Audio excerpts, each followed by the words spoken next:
50வது ஆண்டு என்று சொன்னாலே பரிசுத்த வேதாகமத்தில் அது ஒரு விடுதலையின் ஆண்டு. ஆமென். ஹல்லேலூயா. சிலதை மீட்டு கொள்ளுகிற ஆண்டு. ஹல்லேலூயா.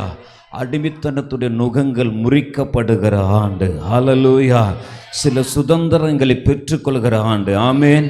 ஹல்லேலூயா. பிரயாசப்படாமல், ஆமென், உழைக்காமல், ஹல்லேலூயா, தானாய் விளைகிறதை, ஆமென், எல்லாரும் சொல்லுங்க, தானாய் விளைகிறதை, ஹல்லேலூயா, புசிக்கிற ஆண்டு. ஆமென்.